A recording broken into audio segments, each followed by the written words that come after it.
Thanks everybody for coming. I'm Katy Wallace. This is the Sleep Naturally program. I'm offering this through my business, Human Nature, where I'm located on the west side of Madison. And this program is also in conjunction with the Willy Street Co-op.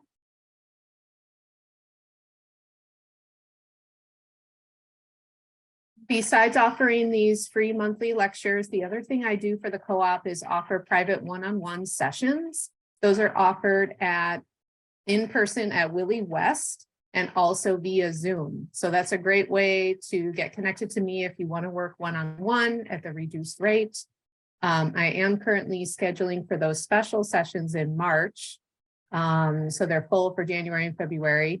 So it's good to plan ahead. And then you can also see me privately through Human Nature. The next webinar I'm doing, I'm very excited about because it was a topic requested by a number of you. We're going to be talking about balancing blood pressure, and that's going to be on Tuesday, February 21st. And that'll be offered through the co-op as well.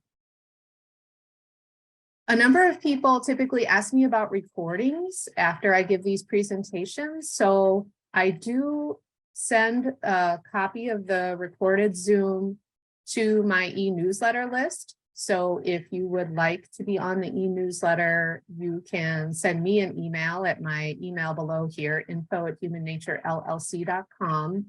The other way to go and look at the different classes I've done, and after a couple of weeks, I'll post this class as well, is to go to my website here, Human Nature LLC, and click on the news tab, and you'll see all the previous recordings that are available. So we talked about vitamin D and the thyroid previously, and you can watch those videos on your own.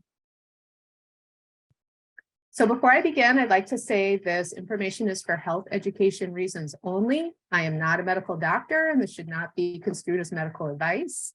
If you have any questions, please put them in the chat and we'll come around to them at the end. All right, so we're going to talk about sleep. This is actually the first time I've given this talk, so you guys will have to let me know how you like it. It just seems like it's such a big issue. A lot of people come to me with foundational issues, and sleep is one. And there are so many natural things you can do to improve your sleep or to help someone or family member who's having problems with sleep. So hopefully you'll come away with some new ideas that work. So I'm going to cover some of the most popular remedies that I suggest. I'm a naturopathic doctor. I've been practicing for 15 years in Madison, Wisconsin. So I'll share a little bit of my experience in helping people with sleeping better over the years.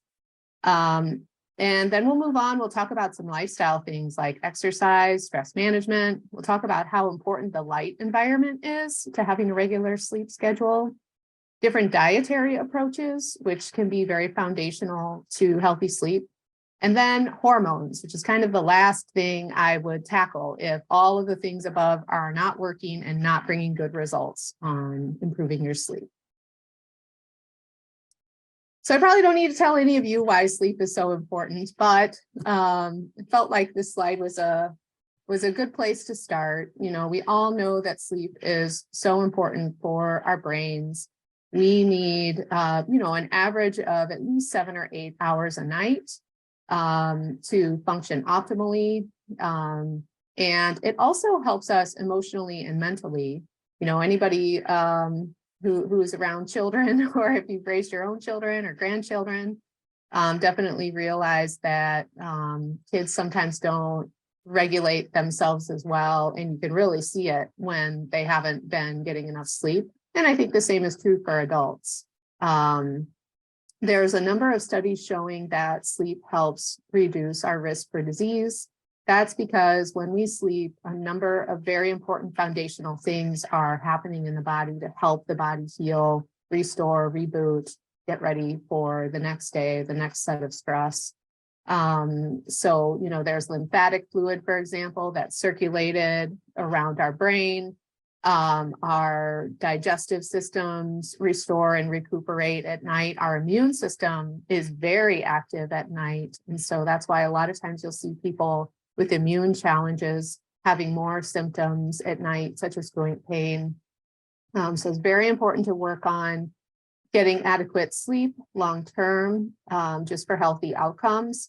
Sleep also affects our hunger levels. So when people don't get enough sleep, they have higher levels of the hormone leptin, which make us a lot hungrier in an attempt to kind of balance our hormones during the day due to the lack of sleep. So it's very important to sleep just to have healthy weight, healthy activity, healthy interactions, healthy emotions, healthy nervous system regulation, kind of all of the above. And I love that, working with people in natural health when something is free, right? If you can just sleep more or take a nap, you get many times instant benefit for the body. So we don't necessarily need to be looking outside ourselves, consuming things.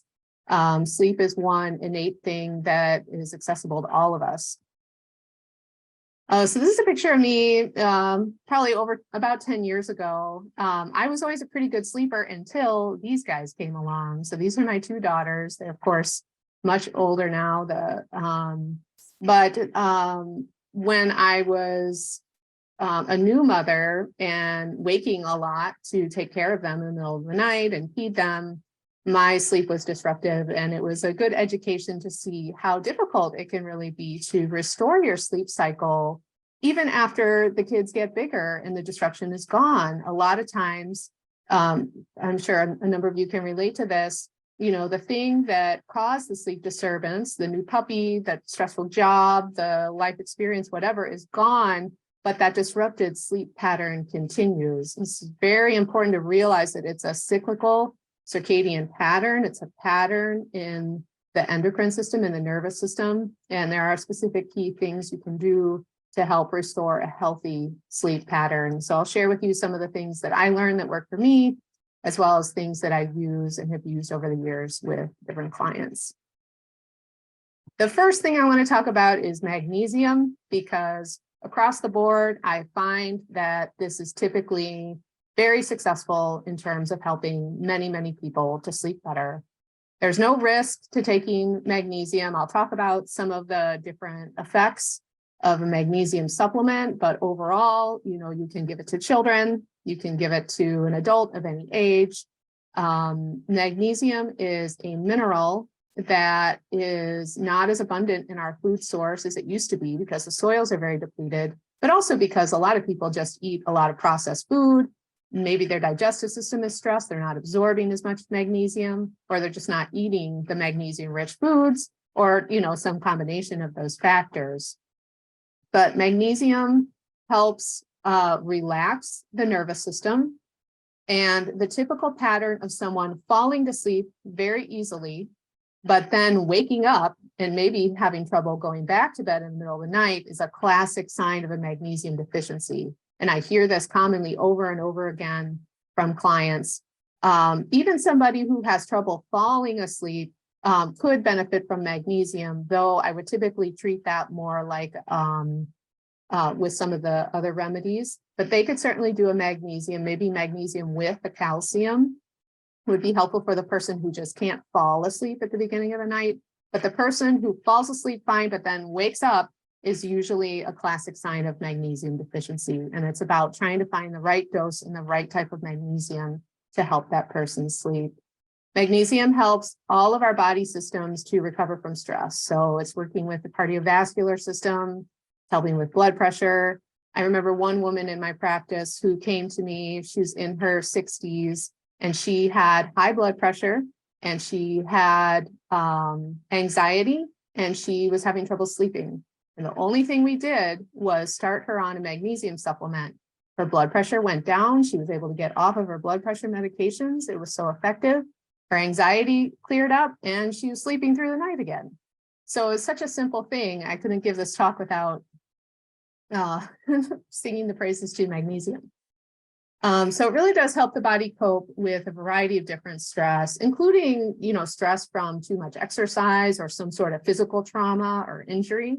Magnesium can be very helpful for pain management. So there's a lot of applications.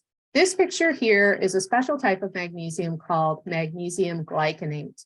This is one of the more absorbable forms of magnesium. This is good if other types of magnesium are causing loose stools for the person, or if the symptoms are very brain-based, like migraines or unable to sleep, anxiety. There's lots of other types of magnesium. What's pictured here at the bottom of the screen is the Calm powder, which you can find in most stores like the Co-op.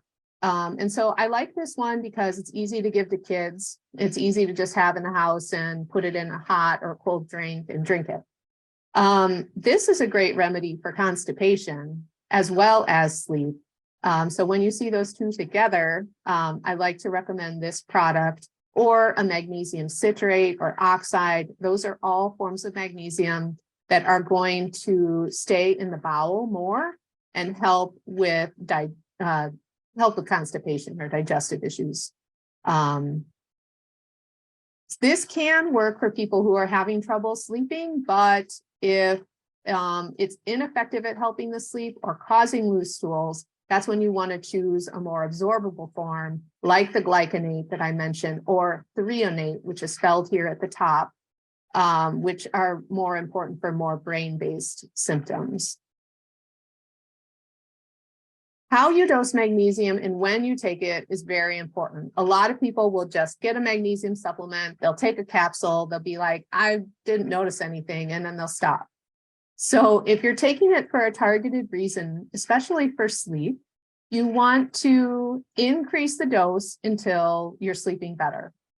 So for example, I might have someone take 1 capsule before bed and ask, is the night waking any better? Maybe a little bit. Okay, let's take 2. Let's take 3, let's take 4. You want to keep increasing the magnesium until you're sleeping through the night. If you get loose stools, you know you've exceeded your dose. So that's the side effect of magnesium. You can't hurt yourself by taking too much magnesium. Your body's just going to excrete it in the stool when you get too much. So in that way, it's very safe.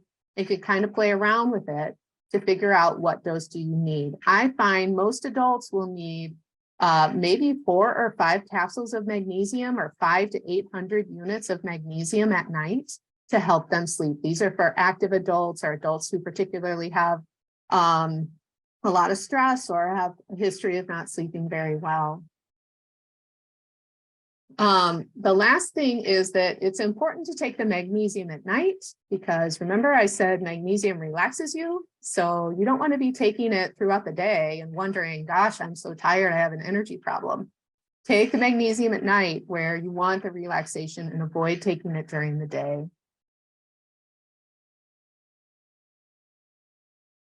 The next remedy I want to talk about isn't necessarily like a hard-hitting sleep remedy, and I guess that's what I like about it.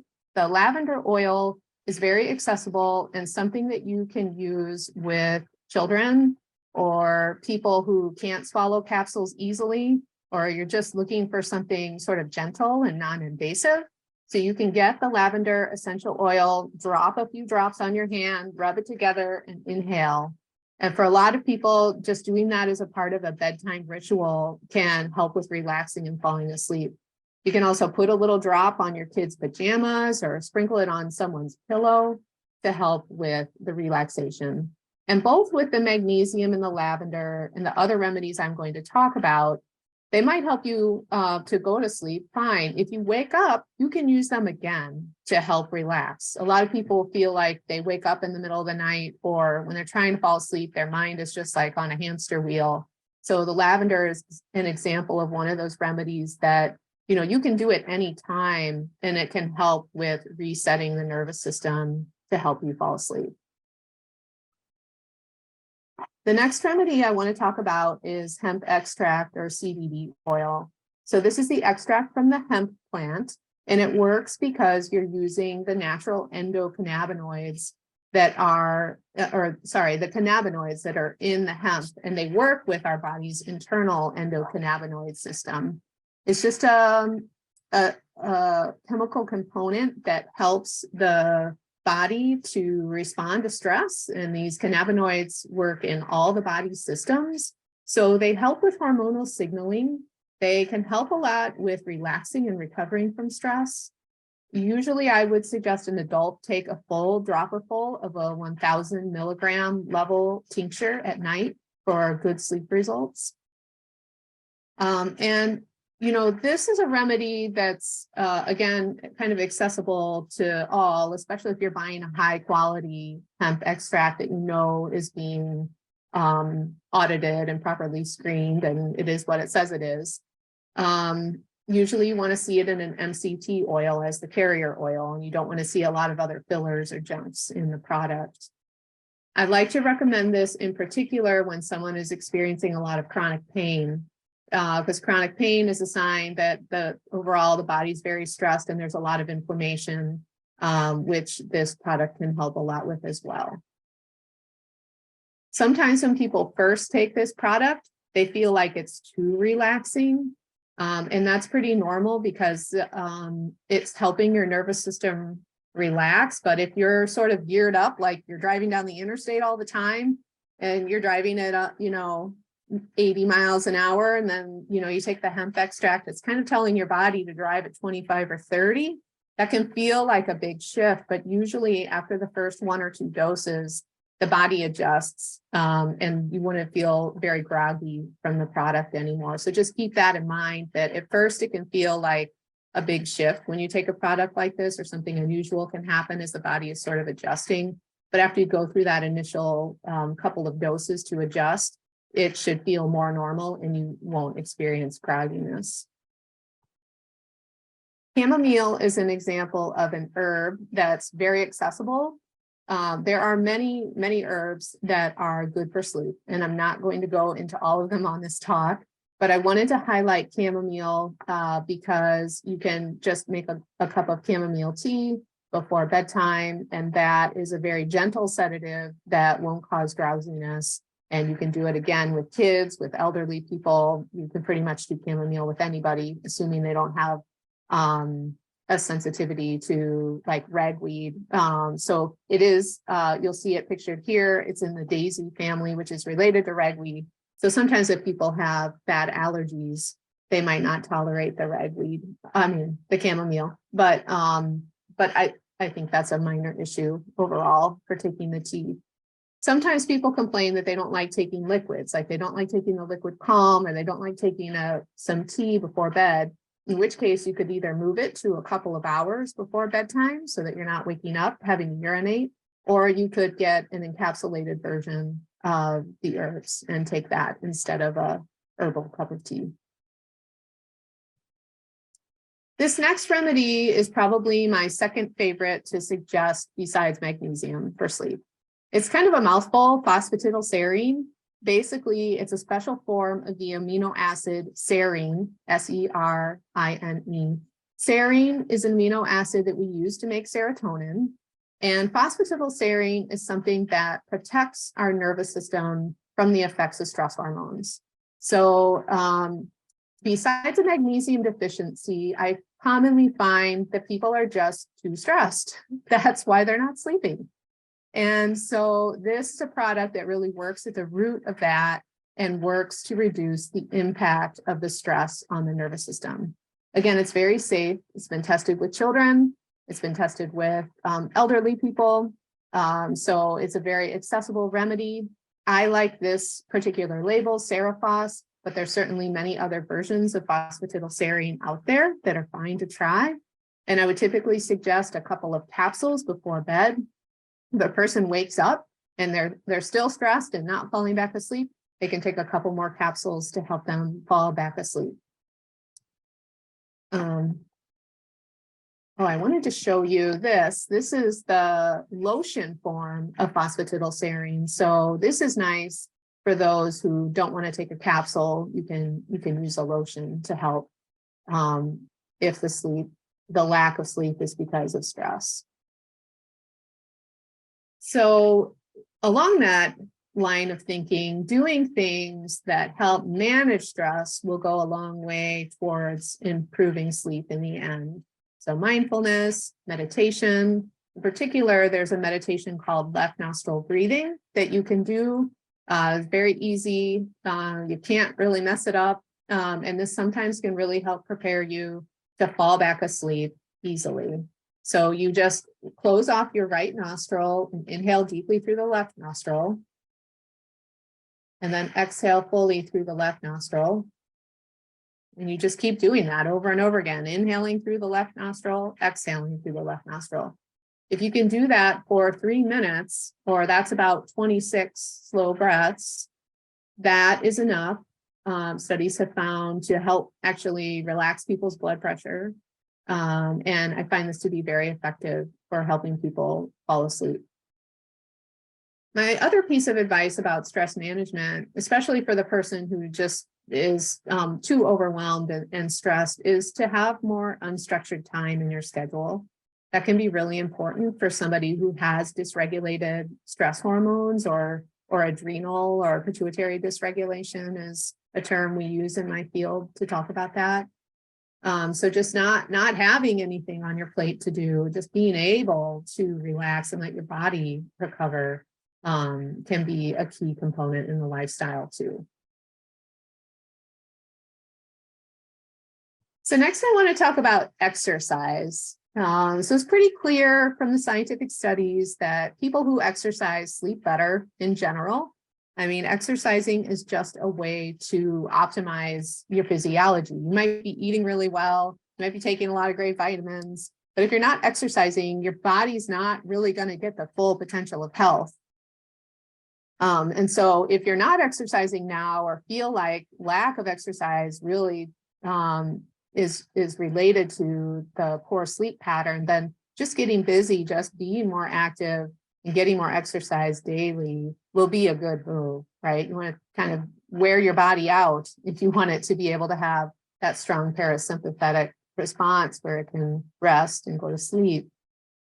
I learned in my journey as a parent and a woman over 40 that the type of exercise you do sometimes affects your sleep quality as well. So this is a picture of me with some of my friends at the gym doing dance fitness. I'm here in the forefront, and you know, I really enjoyed doing this. This picture was before the pandemic, and I enjoyed doing the dance fitness so much that I became a teacher.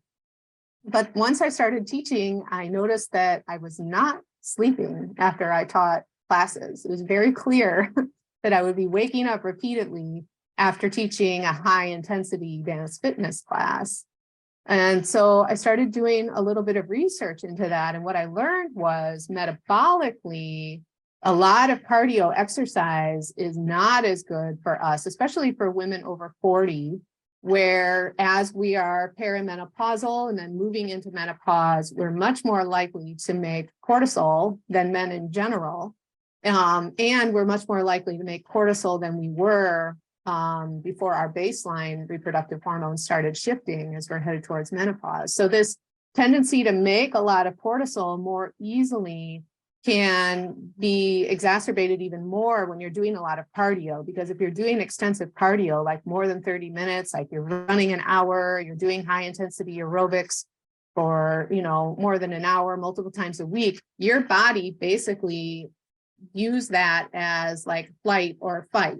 You're getting into a heart range where you need to make cortisol to recover. And that need to make cortisol then starts dysregulating your cortisol rhythm and can lead to disrupted sleep. And that's what happened to me, basically. So I decided to start lifting weights instead. I stopped all extensive cardio. I mean, I still walk every day. This is my dog with her chin on my barbell, trying to get some attention while I'm doing a workout. And I found just switching from cardio to strength training completely resolved that poor sleep pattern for me, because I was just, my body was being forced to make too much cortisol when I was doing multiple hours of cardio, especially teaching it, which again required another level of energy output from me. So I don't mean to go on and on about this. I just wanted to share that experience to say sometimes the right type of exercise is very important. If someone is maybe over exercising or doing a lot of a particular exercise and experiencing poor sleep, it may be time to switch it up. Also, a number of scientific studies show that when we exercise matters in terms of our stress hormone and our thyroid hormone regulation. So if you're exercising too close to bed, that can, of course, disrupt your sleep pattern too. So it's kind of important to be paying attention to those things and play around, see what works for you. The next piece I want to talk about is the light environment. So if magnesium doesn't work and the phosphatidylserine don't work for someone, and we've got all their exercise routine is good, I'm going to be talking to them about melatonin. The whole light environment thing, the bottom line is that it's all about melatonin. Melatonin is the hormone we make when we're in response to our daily light cycle, basically. So to have healthy melatonin levels, which is what translates to healthy sleep, you have to have a healthy light environment. And as we get older, our ability to make melatonin drops. Like children have very high, healthy melatonin levels. Elderly people typically have much lower melatonin levels. And just as an aside, they think that's in part why COVID-19 was much more stressful to the elderly population than to any kids, directly related to melatonin. So melatonin is very important. It protects us from disease, and we make it in response to the light environment. So you need to be getting outside every day if you want to have healthy sleep cycle, because that sleep cycle depends on your circadian rhythm, and your circadian rhythm is dictated by your light environment. And it's not good enough to be inside with indoor lights. For example, outdoor lights range from 10,000 to 3,000 lux units, whereas indoor light is just 10 to 300. So when you go outside, your brain, your body is really getting entrenched in that light environment. And that's what's going to dictate the healthy melatonin production. So you want to aim for at least an hour outside every day, ideally 2 to 3. So being in Wisconsin, I know it's a little harder to get out in the winter, but at least an hour is my goal every day. And then I use special indoor lights to help supplement the light environment. The rest of the year, when it's nice enough to be outside, I'm trying to be outside 2 to 3 hours a day, because the more light, the better. And it can be hard to go outside, but you can find cool places. Like this is Raymer's Cove next to Picnic Point, a really neat place with lots of ice formations. So, you know, there can be lots of neat places to explore in the winter too. So let's talk a little bit about melatonin for a minute. You can take a melatonin supplement. I have never really suggested this for clients because melatonin is something you can make, and you can basically change your lifestyle to make it. So why would we supplement it if we can help your body make it? But if you need to supplement, certainly supplementing in the range of 1 to 5 milligrams is safe. Supplementing at levels higher than that can be habit forming, which means that you're not going to make as much. You're not going to make melatonin anymore if you give it in a supplement form. So melatonin is the hormone that responds to light. It basically protects the genetic material in our mitochondria, which are the little organelles in our cells that dictate our energy levels, that dictate how to take care of a cell, whether if the cell is sick, if it's got cancer, if it's got an infection, how to kill it. It helps with turning over and controlling inflammation that's present. So very important. Melatonin is also needed to make dopamine and serotonin, which are key neurotransmitters that are involved in rest and relaxation and pleasure and reward. Adrenaline, histamine. Without melatonin and the light, we're not able to balance these very important hormones. And we can't sleep. So if you're too stressed out from and you're making a lot of cortisol, then you won't be able to make melatonin. The two are inverse. So if cortisol is high because you did something stressful, melatonin is going to be low. If melatonin is high and cortisol is low, then you're going to be good for sleeping. So that's really what we want to aim for. It's a picture of the mitochondria I was talking about. And scientists are finding that melatonin helps protect the mitochondrial DNA. And in lab studies, they can actually turn off the disease process and the aging process and even reverse it by using melatonin. So melatonin cannot be overstated in terms of how critical it is for health. So you really got to work on that light environment because that's where it's all at. So the problem is all of us are inside, too cold to be out there for long. And we're all surrounded by this artificial light. There's artificial light coming from the screen, from the telephone. The lights, instead of being incandescent, are now LED. And these all have more of the blue end of the light spectrum. And so blue light, which is very predominant in all those artificial light sources, suppresses melatonin and promotes cortisol. So you can begin to see how that's going to upset sleep. It also promotes insulin production, which is going to promote obesity and inflammation from the insulin production. So there are some proactive things you can all do and you should do to start changing your light environment. Here's a picture of me wearing some blue blocker glasses, and those glasses with a little bit of yellow in them. So you can put those on if you're on the screen a lot, especially at night, to sort of help reduce that cortisol response and the suppression of melatonin that occurs whenever you see that light. You can put a blue blocker app on your phone. All the smartphones have it. If you just go to the settings, you can turn on the blue blocker, then the phone's going to look a little more red. It's the same on your laptop or your computer too. You can change the screen to have less blue. Some of them are called like the nighttime setting. I honestly have that set all the time on all of my computers because I don't like the overstimulation of the bright blue light coming at me when I'm at the computer all day. And then throughout your home, you can also replace your fluorescent and your LED lights that might be strongly blue with incandescent or warmer lights. So it's really the red light, the red end of the spectrum, which promotes melatonin production. And you can buy a bulb. This one is a $10 bulb. And if you get the $10 bulb, it's going to be red when you turn it on, when you light it up. And it's also going to provide heat. That is the near infrared end of the spectrum. And that is the section of the light spectrum that stimulates melatonin. So blue suppresses melatonin and stimulates cortisol. Red helps lower cortisol and stimulates melatonin. So if you're not going outside and you're not getting that near infrared light as much as you should, and pretty much you want to be outside at least a few hours a day, if not more, to do that, then you can use a red light at home. And it's got many other great health benefits too.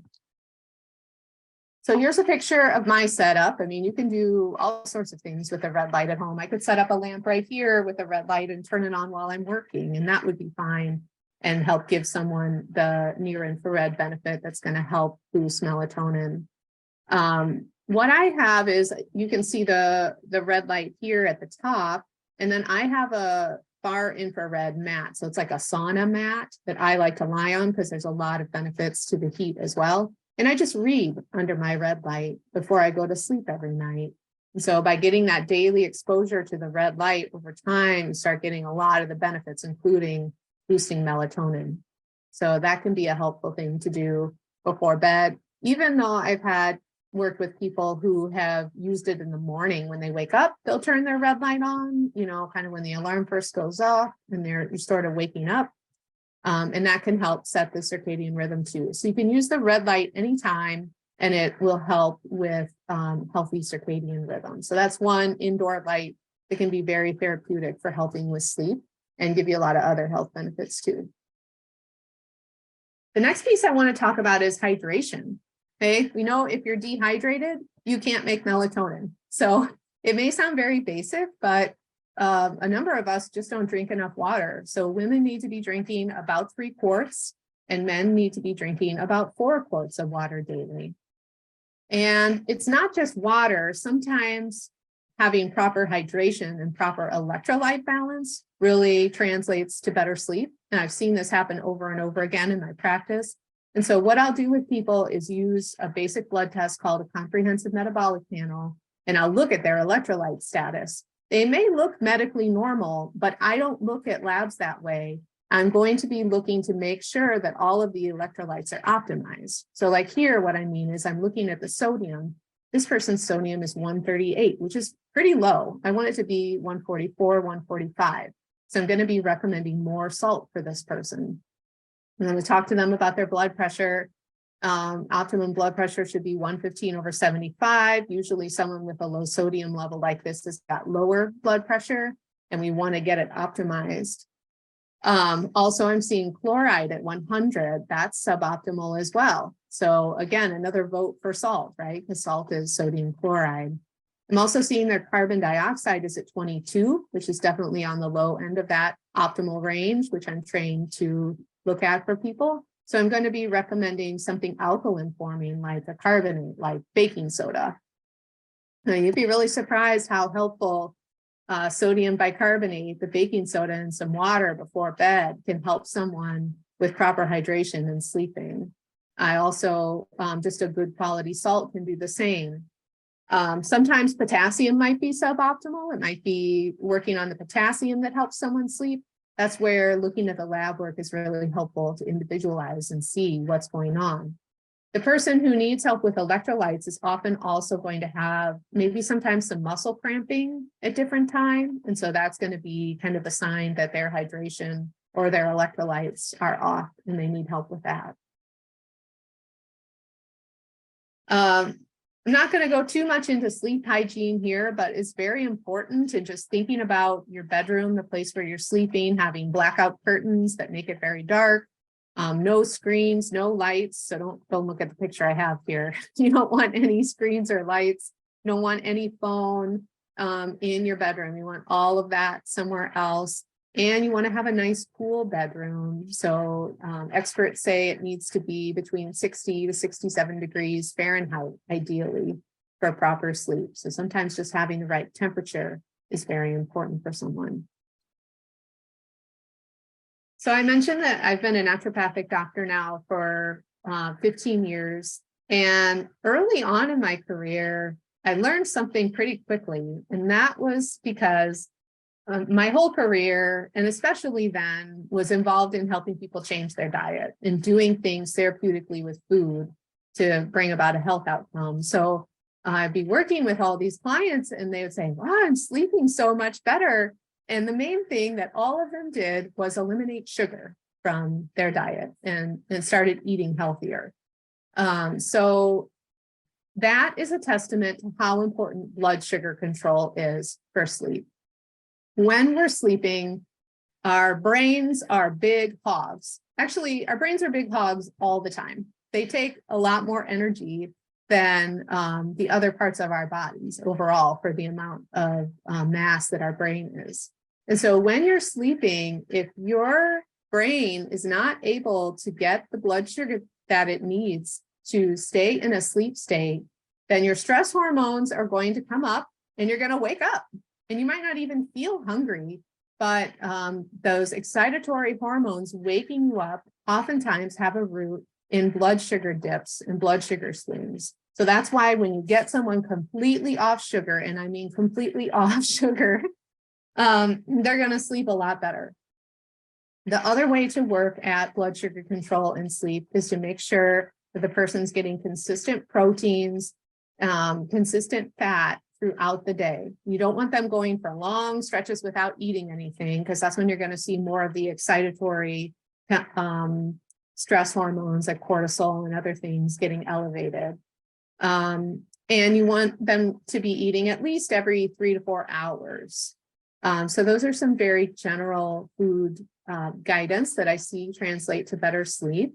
Of course, I have a lot of other webinars where I talk in more detail about food and what I think is optimal diet for people, but getting enough protein, that would be for a woman, you know, and a man too, although since men are bigger, the number is going to be higher, starting at around 80 to 90 grams of protein minimum a day. And so that would relate to about a palm-sized serving of animal protein at 3 or 4 meals a day to hit that minimum.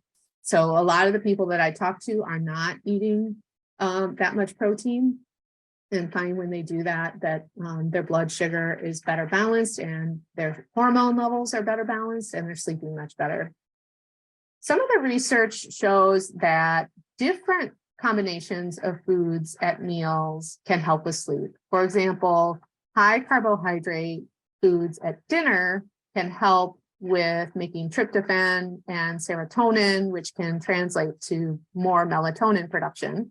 So some people find that that's helpful, although I would say beware if you have a high carbohydrate meal and you already have some blood sugar dysregulation, then that's probably not going to work for you because your brain's going to be waking up at night because of the blood sugar crash. Other people, but for some people, if you already have like a very good foundation and you're getting adequate protein and you've got good blood sugar control, then that higher protein food at night can sometimes help. Other people are going to have great sleep when they do a ketogenic diet, which is a very low carbohydrate diet.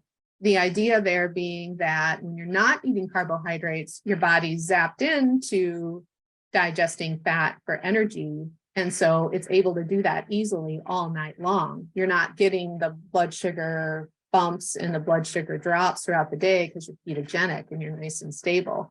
So different things work for different people. And if something's not working for you, it might be worthwhile to explore changing it up. And that's where, working with me one-on-one in a private session can be really helpful. So we covered a lot of things. We talked about remedies, we talked about exercise, we talked about the light environment, stress management, diet. If all of those things are dialed in, you've tried all of those things and you're not sleeping, then you probably got a hormonal problem or not necessarily a medical level of a problem, but a subclinical hormone issue. The thyroid, for example, can create a lot of sleep, poor sleep patterns if it's not optimized. The adrenals, which are the glands that make cortisol and make a lot of the other stress hormones. Similarly, if the adrenals are stressed, then we're not going to see proper hormone functioning and we're going to see problems with sleep. And if reproductive hormones are out of balance, we're similarly going to see disrupted sleep. So testosterone, estrogen, progesterone, those things are off. The person's not going to sleep until those things are addressed. So I typically, in a case like this, a more challenging case with sleep, we would suggest testing. And I like to use saliva hormone tests for the reproductive hormone testing, at least. Thyroid testing, you can do these home kits, home blood kits, but typically go for a blood draw and use a blood test. And the adrenals, it's usually better to use a saliva hormone test kit as well. So I'll go over questions in a minute, or it looks like somebody put something in the chat. But before I do, just to summarize, I would say, my top suggestions for remedies would be magnesium and phosphatidylserine, CBD oil, or lavender and herbs.